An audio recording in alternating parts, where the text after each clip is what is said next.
Jonathan with Gutter Guards Direct. Today we're at a home in Sims Township, which is a suburb outside of Cincinnati, Ohio. I was invited to this home recently by a homeowner who called asking for a gutter protection system.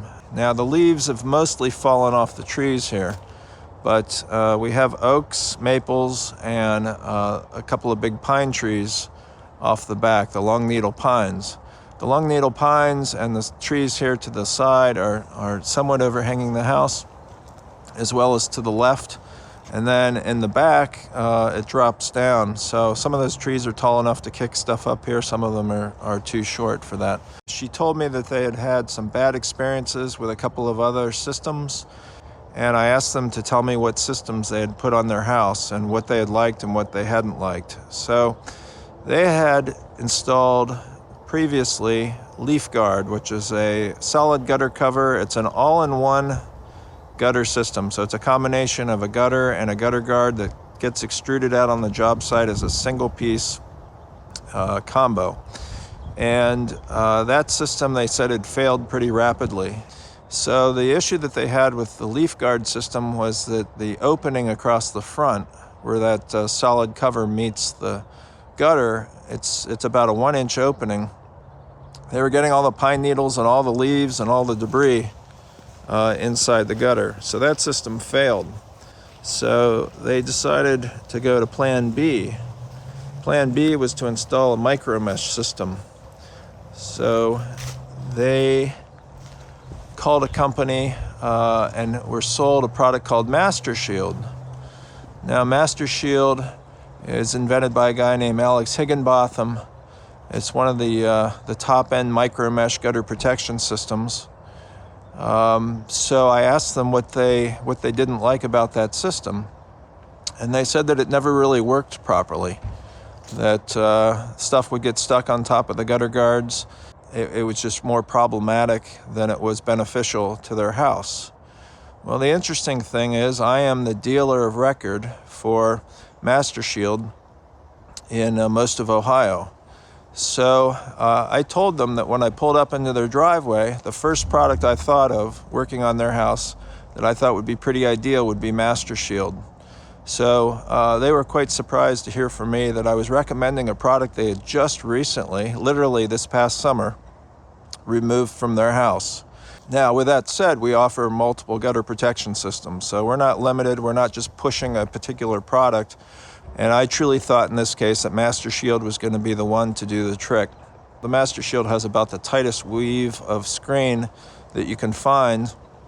It also now has 3 strips of copper that are integrated into the screen. So if your gutters or your house or your siding is subject to getting any algae or lichen or moss buildup on it due to shade or north-facing surface areas, the MasterShield is something that can prevent that from happening at the gutter guard level.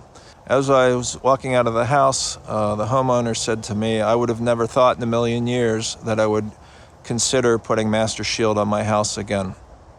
So, with that said, here's what we did that was different than what had happened before. We told them the first thing we needed to do was lower the gutters. The gutters all the way around this house. We took every single gutter and we lowered it from its former position. The key with MasterShield, making any of these gutter protection systems work, is to get the appropriate slope. So you don't want a gutter guard installed on your house that sits flat. If it sits flat, it's like a shelf. And if it sits like a shelf, what's going to happen? Things are just going to sit on top of it. You could put leaves and debris, you could put a water bottle, whatever. It's just going to sit up there. So I said we're going to have to lower all the gutters all the way around the house to get the appropriate slope. You can see the gutter sits down at a relationship that's pretty much a 1-to-1 with the roof line. So that's kind of the key there. The benefit of that is, naturally, you're not going to get leaves and debris that are sitting up at roof level anymore. They're not going to sit on top of the gutter guard. What do you see down here at ground level? You see some pine needles and stuff up at the top, but at ground level, we see a ton of leaves and pine needles. The other thing that, in addition to lowering the gutters, is repitching the gutters so that everything flows properly. That was another complaint that they had. They said even this run right across the front of the garage never drained properly, and they would have overflow issues as a result of it. So you can see here, if we come over to the left side and I zoom in, you can see that area of wood, maybe an inch and a half of wood is exposed. And then as we come across here,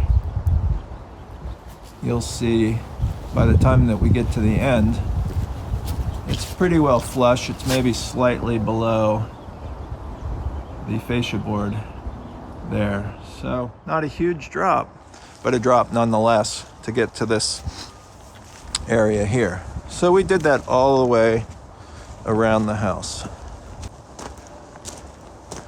Now the other key component is making sure the downspouts are going from gutter to gutter. So you don't want the downspouts going from the gutter to the roof to the gutter.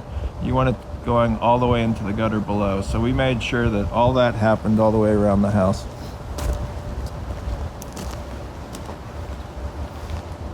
So this job took us a little bit of time. You know, most guys want to get out here, slap this stuff up and move on. And we probably spent 2 solid days working on this house.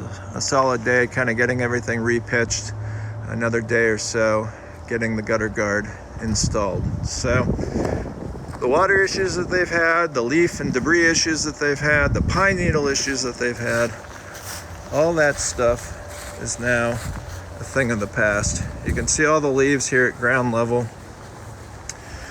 Nothing really up on the roof. A few random pine needles are up there. Once it dries, they'll all blow down. And these guys will never have to worry about this issue again. So sometimes if you have the best product installed on a house, but the job is not done correctly, it becomes the worst product. So I say to people, you know, you can have the best product installed on your house, but if the people who installed it didn't know what they're doing, then it doesn't really matter. And this was a case in point where I felt the best product for them was the very product they had just taken off their house and thrown away in the trash can, but because it was not installed properly and the guys that came before us didn't know what they were doing, it was kind of a waste of money and time. We've since remedied that for them, and they're all good to go. If you like this video, hit subscribe below and feel free to leave a comment. We'll be happy to get back to you with any questions and comments that you have about this job or anything else related to your gutters and gutter guards.